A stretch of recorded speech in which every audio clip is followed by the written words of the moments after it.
Ladies and gentlemen, Deb Peterson here on the Big 550 KTRS. And Deb, no matter how angry, well, first of all, good morning this morning. Thank you for joining us. Thank you. I am glad you backed that one up. All right, Yes. That's one. And no matter how angry you and I have gotten with each other over the years, we've never been as angry as the Republicans are at those Republicans who voted with Jay Nixon. That is just you're right. And it is the wrong way for them to look at this.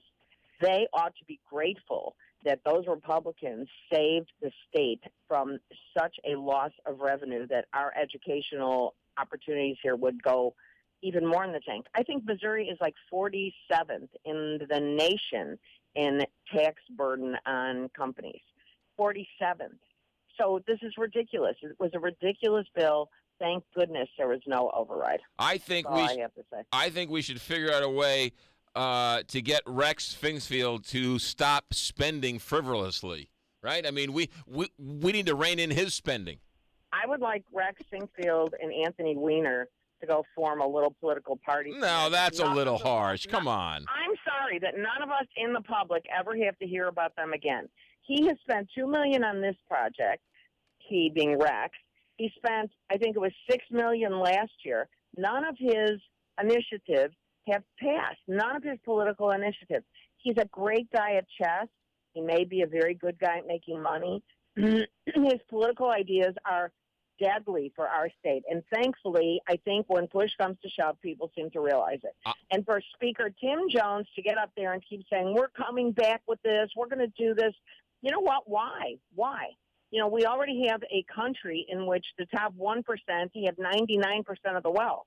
How can this continue? Well, don't do this to us. The reason why this failed is not because the 15 Republicans voted with Nixon.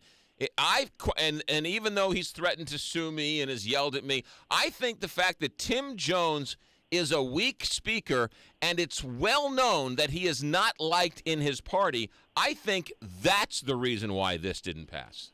I think you could be right. I think that he has not shown himself to be able to get the votes, obviously. He couldn't keep his party together on this. Right. I'm glad he's not stronger, but, you know, the effort is... And I hate that they've targeted these 15, Republican legislators, and I think it's terrible. Yeah. And I'd like to show support for them. I just... The fact that the guy... Every time we talk about him here on the show, I get calls from Republicans who are saying, keep it up, I can't stand the guy. I mean... He's incredibly ambitious. He's shown himself to be ethically challenged, parading himself as a master of, ethical thought for the legislature. It's nonsense. Not to mention, he can't rally the troops. He can't do the job of the speaker. I mean, that's, right. That's an important and powerful position. Yeah. And he can't seem to muster, the people behind him. And he must, I do not know him personally, but he must have a pretty rotten personality. And when you're in a legislative role, I think, I watched Mike Madigan as Speaker of the Illinois House for years, and he was masterful at figuring out how to put all the pieces together at the end to everybody got a little something. Nobody walked away completely happy. And I think that's what you have to do. I think there's just a lot of horse trading that has to go on. And Tim Jones doesn't seem up to the challenge, does he? Speaking of horse trading, Virginia Young, I think, has the story of the day. I am so in agreement with you. And I thought when you were going to say, you and I have had our disputes and our differences, but neither of us have been as mad at each other as we are at Jane Duker. I know she's a friend. I know we both like her personally.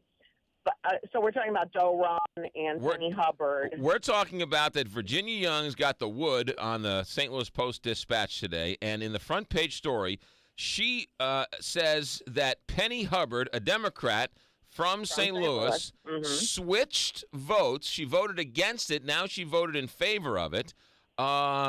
And it just so happened on the caps on Doe Run settlement. Right. So they're capping. You want to sue Doe Run for exposing you to lead and putting lead back into the ground and everything else.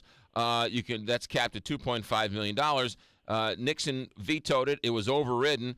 109 votes. They needed 109 votes. They got one of those votes. Penny Hubbard changed her vote. She voted against it.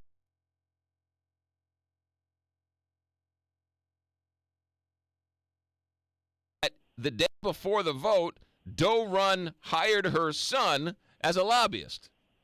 Just absolutely having nothing to do with changing her mind. Our friend Jane Duker, also a lobbyist for Doe Run, said, oh, no, Penny had already changed her mind on this issue. Let's see. Really, Jane? Do I believe that? No, I'm sorry, I don't. Or if she had, it's because she knows the score. And, of course, somebody's saying to her, well, Rodney stands a good chance of getting a job as a lobbyist with Doe Run. Boy, we'd like your vote, Penny. Are we that stupid that we don't see this? I mean, it's terrible. It's terrible. She also changed her position on the bill limiting lawsuits by uninsured motorists after her son was hired by the Missouri Insurance Coalition. 2 votes, 2 jobs for her son. Really? No, is that illegal? I'm sure it's not. I'm sure it's not, but it just... Buying a vote, quid pro quo, is illegal. Oh, okay. You cannot go up to a legislator and say, no, true. I want your yes vote. Here's, $10,000. However, if you do it through the straw man of your son, does that count less? It would be. There's no way you could ever... I mean, if it looks bad, you shouldn't do it, right? That's my understanding of what the law is supposed to say. Appearance of conflict, appearances are, very, very, it's illegal. I mean, you can't do things that, I don't know. I'm not a lawyer. Looks bad. Is it illegal? I guess that's a question. Where's the PR world? Where's the PR person from Doe Run saying, if you hire the guy the day before the vote... Yeah. What do you need to lobby for the day before the vote? Right. Right. I mean, it's just on the face of it. It is pathetically obvious. And these were both of these, I think. I know Doe Run for sure. I don't know about the uninsured motorists, but they were these were critical issues where every single vote was being counted well in advance of the floor vote. It was 109 votes they needed and 109 votes they got. And, Penny Hubbard being one of them. I mean, how can it's just pathetic. It's pathetic. And she changed her vote. Remember, she originally voted against both of these issues. Right. Exactly. Yeah. Oh, it's terrible. Yeah, it's no. terrible. Open for business. Oh, yeah. Why not just hang a sign out? You can buy my vote. Give my family jobs. I mean, it's terrible. Yeah.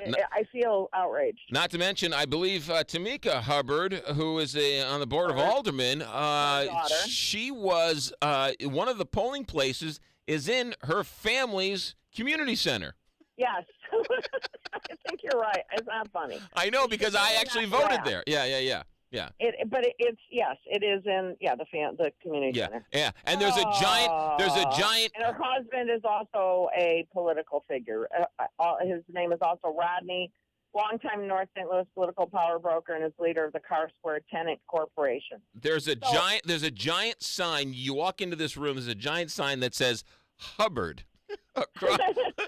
on the wall. And then you go to your ballot, and what name is it that could be ringing in your head? Right. That would be the name Hubbard. Yeah, no, the whole thing is rigged. It's rigged. Yeah. And when we yell about this and we are outraged about it, and everybody wants to talk about, other issues like, nonsense, made up issues, when these are the real issues. The real issues, campaign finance limits would totally put this kind of stuff to death. And if we can't, as a nation, we need to have them happen. And as a municipality, we need to have these things happen. Because if we had campaign finance limits, that would take all of this vote buying. It would take the $2 million Rex Singfield felt and put it out of it. There wouldn't be this issue. You need to apologize to Rex Singfield. Putting him I know hold on a second. Putting in the same sentence as Anthony Weiner, that's not right. I think he's almost as egregious, I have to say. He's not as annoying, maybe, because I don't have to read things about him. I never have looked at one of the Anthony Weiner pictures, I might add. I would never do that. However, how could you not? I think Anthony Weiner's politics I like better than Rex Singfield. Oh, boy, all right. It's just personally, he's horrible. And I'm not apologizing. I think the guy I love what he's done for our community with chess. I love some of the initiatives with the chess museum, but this is horrible. Don't you find it interesting that Rex Sinquefield funded Grow Missouri?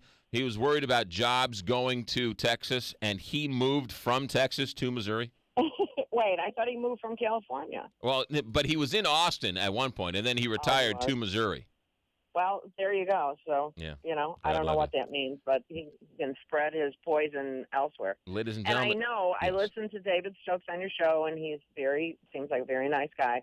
But just, I'm sorry, I just think they're wrong. I think they're hurting our state and our community. Ladies and gentlemen, that's the type of that's the type that just brings it on the editorial page. Boy, you've got me fired up. Of our hometown newspaper. Where do we? How do we get the editorial page? STLtoday.com/the-platform. Ladies and gentlemen, that's Deb Peterson. Have a good week. I got the .com in the right place the first time. Bye, McGraw. Have a good weekend. Have a good weekend. So nice to see you, by the way. Why don't you Skype in every once in a while? We are going to do that. Okay. All right. Good. Okay. Bye. 850, Big 550, KT.